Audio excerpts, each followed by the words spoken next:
Halo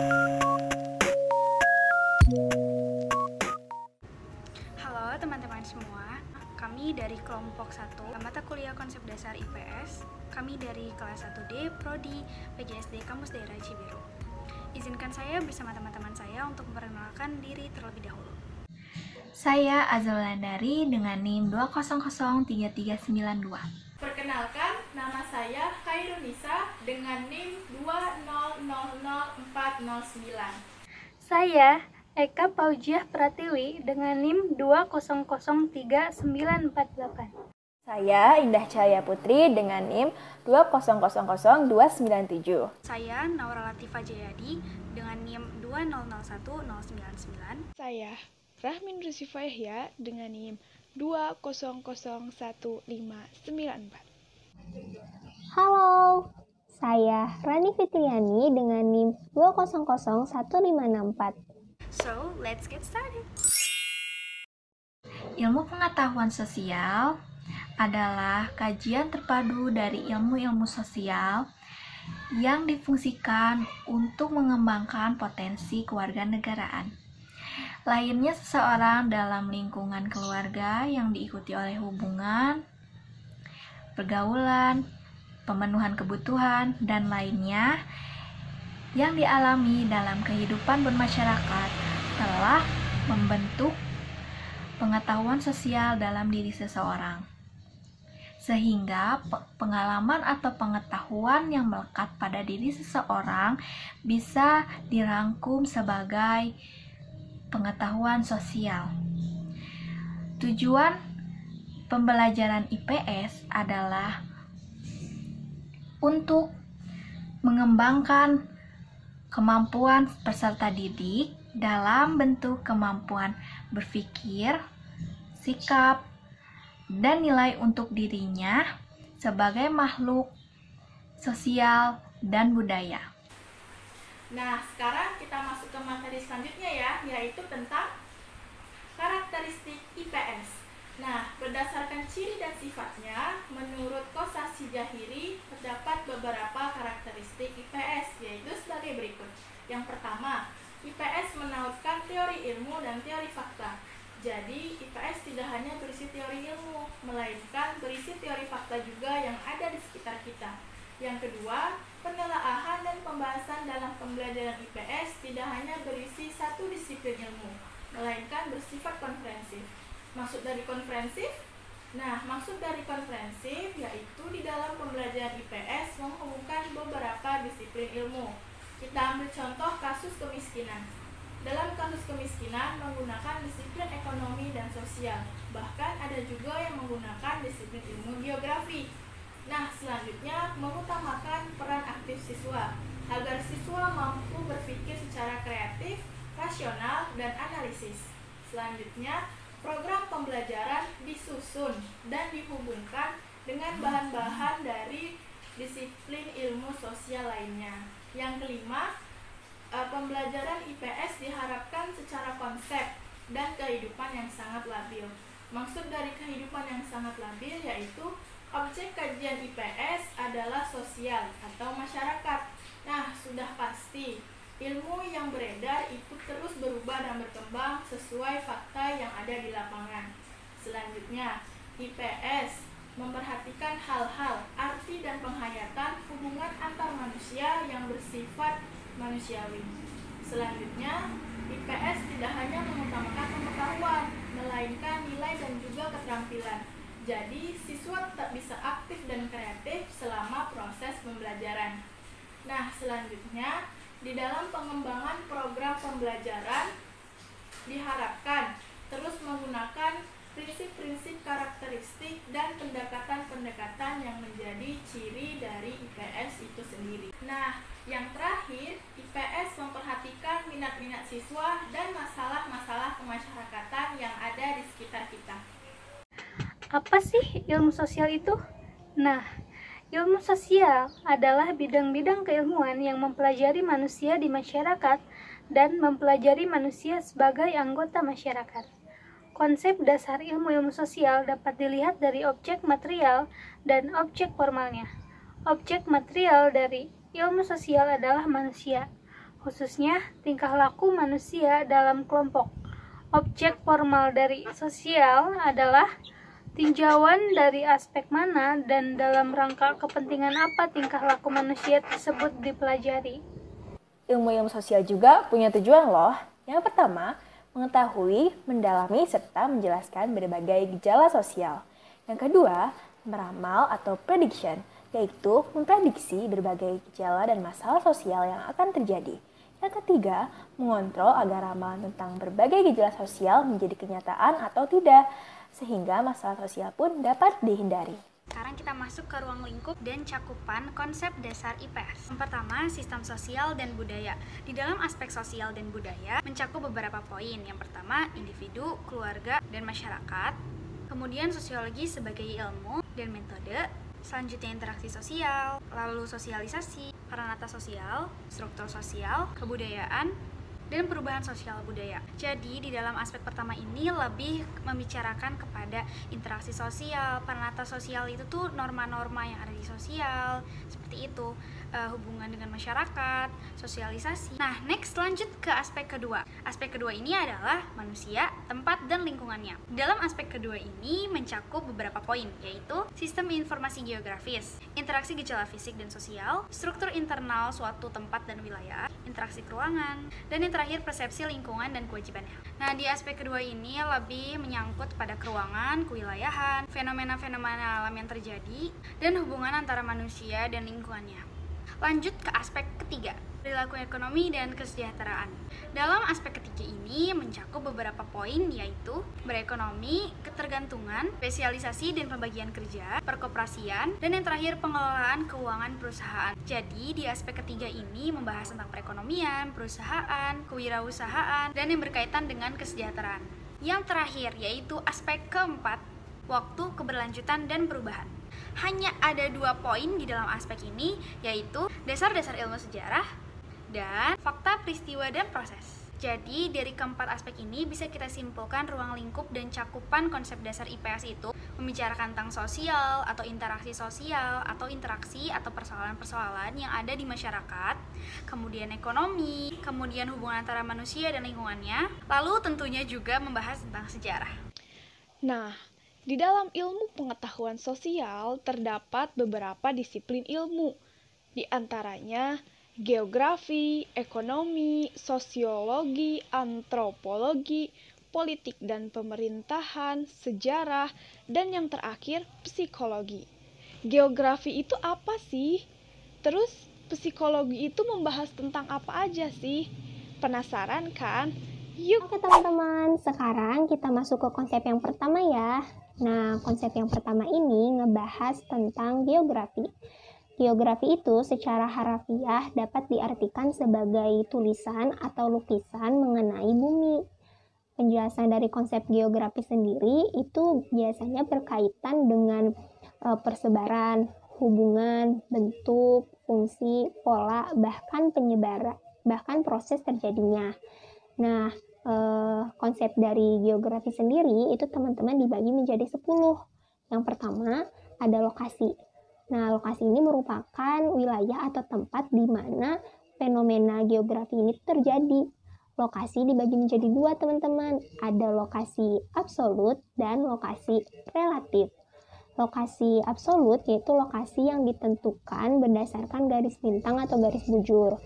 Sedangkan lokasi relatif yaitu lokasi yang ditentukan berdasarkan daerah di sekitarnya. Nah, kemudian yang kedua yaitu ada jarak. Jarak itu merupakan ruang atau sela yang menghubungkan antara satu wilayah dengan wilayah lain yang didasarkan kepada satuan panjang atau waktu. Jarak sendiri juga dibagi menjadi 2 teman-teman. Ada jarak mutlak dan ada jarak relatif.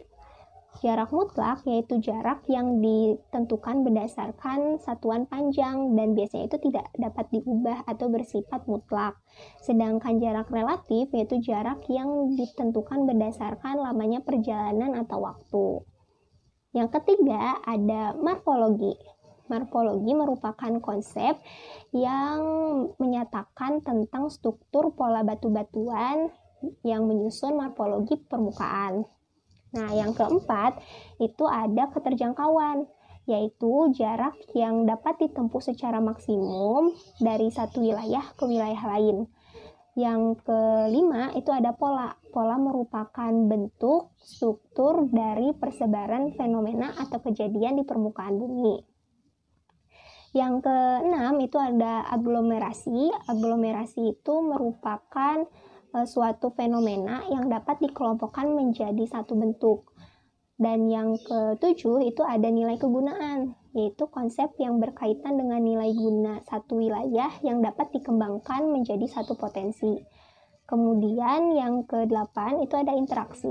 Interaksi yaitu konsep yang menunjukkan keterkaitan atau ketergantungan antara satu wilayah dengan wilayah lain. 9 ada diferensiasi areal, yaitu konsep yang menjelaskan atau konsep yang membandingkan dua wilayah dengan wilayah lain. Kemudian ada keterkaitan ruang. Ini konsep yang terakhir teman-teman, yaitu konsep yang menunjukkan satu wilayah dan mendorong terjadinya sebab akibat antar wilayah tersebut. Nah, teman-teman, itu ke-10 konsep dari geografi.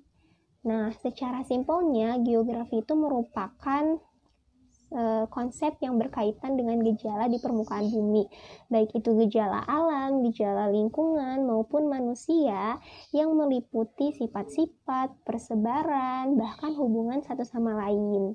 Nah, contoh pembahasannya apa? Contoh pembahasannya yang mengenai bagaimana bumi terbentuk, kemudian struktur tanah, peta, dan lain sebagainya. Nah, teman-teman, segitu penjelasan mengenai konsep geografi. Selanjutnya, yuk kita ngebahas konsep lain. Sejarah dan geografi merupakan ilmu dui tunggal. Artinya, jika sejarah mempertanyakan suatu peristiwa itu kapan terjadi, pengungkapan itu masih belum lengkap jika tidak dipertanyakan di mana tempat terjadinya. Dalam hal ini, dimensi waktu dan ruang saling melengkapi. Konsep sejarah. Sejarah merupakan cabang ilmu pengetahuan yang mengkaji secara sistematis keseluruhan perkembangan proses perubahan dinamika kehidupan masyarakat dengan segala aspek kehidupannya yang terjadi di masa lampau. Sejarah mempunyai sifat yang khas. Yang pertama, adanya masa lalu yang berdasarkan urutan waktu atau kronologis. Yang kedua, peristiwa sejarah menyangkut 3 dimensi waktu, yaitu masa lampau, masa kini, dan masa yang akan datang. Yang ketiga, ada hubungan sebab akibat atau kausalitas dari peristiwa tersebut. Yang keempat, kebenaran dari peristiwa sejarah bersifat sementara atau merupakan hipotesis yang akan gugur apabila ditemukan data pembuktian yang baru. Sejarah dapat digunakan sebagai modal bertindak di masa kini dan menjadi acuan untuk perencanaan masa yang akan datang. Menurut Suma Atmaja, ilmu ekonomi adalah suatu studi ilmiah yang membahas atau mengkaji bagaimana orang per orang atau kelompok-kelompok masyarakat menentukan pilihan.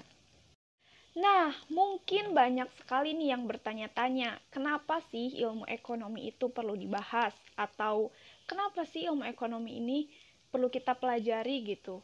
Nah, alasannya itu karena ada 5 aspek pembahasan ekonomi. Yang pertama, menentukan pilihan. Yang kedua, keinginan yang tidak terbatas. Yang ketiga, sumber daya alam yang terbatas atau bahkan langka. Yang keempat, kegunaan alternatif sumber daya, dan yang terakhir adalah penggunaan hari ini atau hari esok. Nah, jadi teman-teman, contohnya gini, kita itu semakin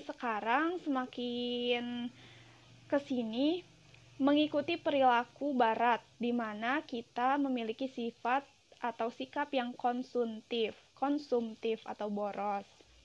Salah satunya dalam penggunaan bensin atau sumber daya minyak bumi yang semakin langka. Karena keinginan kita yang tidak terbatas, misalnya jalan-jalan atau pergi saat libur, yang mengakibatkan kita membeli bensin yang banyak dan tentu bukan untuk satu kendaraan. Karena sudah banyak sekali di masyarakat, satu rumah itu memiliki berbagai macam kendaraan. Motornya ada 3, mobilnya ada 5, dan sebagainya. Nah, perilaku-perilaku seperti itu salah satu gerbang awal yang membuat bensin itu terbatas sehingga sumber daya minyak bumi itu jadi langka untuk saat ini. Nah, jadi gimana sih solusinya? Solusinya adalah salah satunya ketika kita berpergian yang hanya sendiri, cobalah untuk kita naik kendaraan umum, jangan naik mobil pribadi, supaya yang pertama tidak menambah kemacetan, juga menghemat bensin, seperti itu. Konsep dasar ekonomi. 1.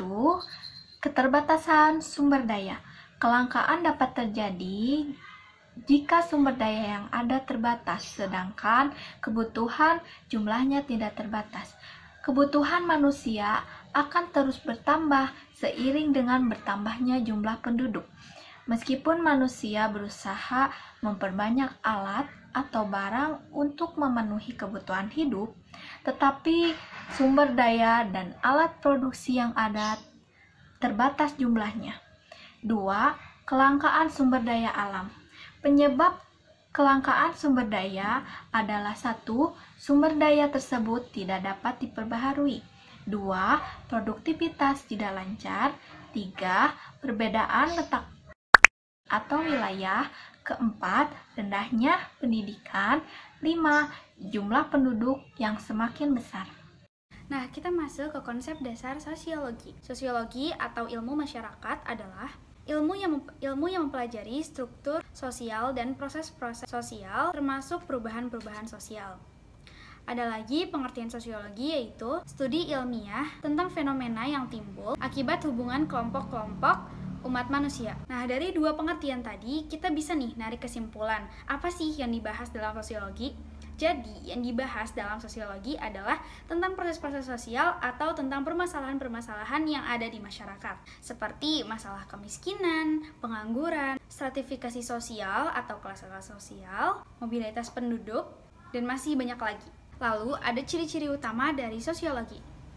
Dari ciri-ciri utama sosiologi yang sudah ditampilkan di sini, berarti ada 4 ciri-ciri sosiologi, yaitu empiris, teoritis, non-etis, dan yang terakhir kumulatif. Yang pertama yaitu empiris. Jadi maksudnya sosiologi bersifat empiris itu yaitu didasarkan pada observasi terhadap kenyataan dan hasilnya bukan spekulatif. Selanjutnya ada teoritis. Teoritis ini adalah menyusun abstraksi dari hasil observasi. Nah, abstraksi ini adalah kerangka dari unsur-unsur yang tersusun secara logis untuk menjelaskan hubungan sebab dan akibat hingga menjadi teori. Jadi sebelumnya kan ada empiris. Empiris itu berdasarkan observasi. Dari observasi tadi disusun untuk menjelaskan hubungan sebab akibat agar menjadi sebuah teori. Nah, lanjut ke non-etis. Non-etis artinya tidak mempersoalkan masalah kebaikan atau keburukan fakta, tetapi tujuannya untuk menjelaskan fakta secara analitis. Nah, maksud dari non-etis ini adalah ketika kita menemui suatu permasalahan, sosiologi tidak akan menjudge ini suatu permasalahan yang baik atau suatu permasalahan yang buruk. Tapi sosiologi ini tujuannya untuk menjelaskan yang sebenarnya terjadi itu apa, permasalahannya apa, sebab akibatnya apa. Ciri-ciri utama yang terakhir adalah kumulatif. Nah, kumulatif ini apa sih? Nah, maksud dari kumulatif itu, dari teori-teori yang sudah ada atau yang sudah tersusun, itu diperbaiki atau diperluas atau dikembangkan juga, serta memperkuat teori-teori yang sudah lama. Kenapa sih harus diperbaiki atau dikembangkan atau diperluas gitu? Nah, karena dalam sosiologi kita kan membahas tentang permasalahan di masyarakat. Sedangkan masyarakat itu sendiri bersifat dinamis, yang mana maksud dinamis adalah terus berkembang gitu. Jadi permasalahan-permasalahan yang ada di masyarakat juga akan terus berkembang. Permasalahan-permasalahan yang ada di zaman dulu atau misalnya permasalahan-permasalahan remaja di tahun 90-an dan di tahun 2015 sampai 2020 tentunya berbeda.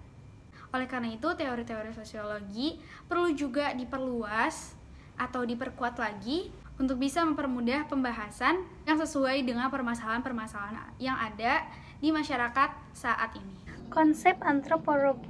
Secara harfiah, Antropologi adalah ilmu tentang manusia, yaitu ilmu yang mempelajari tentang manusia sebagai makhluk masyarakat. Artinya, bahwa manusia dapat ditinjau dari dua segi, yaitu sudut biologi dan sudut sosio-budaya.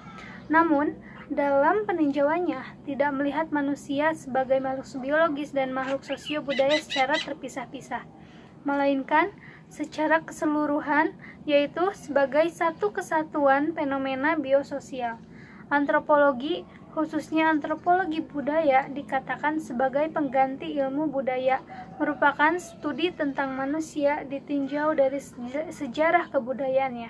Jadi, di dalam antropologi, kita akan mempelajari asal-usul suatu kelompok manusia, ciri fisik, kultur kebudayaannya, adat istiadatnya, dan kepercayaannya. Nah, teman-teman, konsep yang selanjutnya itu mengenai ilmu politik dan pemerintahan. Ilmu politik dan pemerintahan ini merupakan konsep yang belajar mengenai kehidupan negara, gitu. Bagaimana negara melakukan tugasnya, bagaimana negara mencapai tujuannya, kemudian bagaimana cara negara mengatur warga-warganya, seperti itu. Nah, konsep dari politik dan pemerintahan ini itu mencakup beberapa konsep. Yang pertama yaitu konsep kekuasaan, kemudian negara, terus undang-undang, kabinet, kemudian ngebahas tentang badan-badan legislatif, eksekutif, yudikatif, kemudian kepemimpinan, terus bagaimana demokrasi diatur, kemudian wilayah, dan kedaulatan rakyat, kemudian otoriter, dan sistem pemerintahan di satu negara. Seperti itu teman-teman. Lanjut yuk ke konsep lainnya. Akhirnya kita masuk ke materi terakhir dalam konsep dasar ilmu pengetahuan sosial, yaitu konsep psikologi. Apa sih konsep psikologi itu? Konsep psikologi adalah gagasan-gagasan mengenai sesuatu hal yang menyangkut tingkah laku manusia dan lingkungan sekitarnya melalui pengalaman-pengalaman yang mereka lalui. Nah, psikologi ini menyentuh semua aspek kehidupan manusia. Psikologi juga mengajarkan untuk kita lebih memahami diri sendiri dan memahami orang lain. Setelah kita dapat memahami diri sendiri, baru kita terus berusaha untuk beradaptasi dengan orang lain. Dan juga kita terus berusaha mencari solusi untuk terus bisa berkomunikasi dengan orang lain. Cukup sekian dari kelompok kami. Terima kasih atas perhatian teman-teman semua.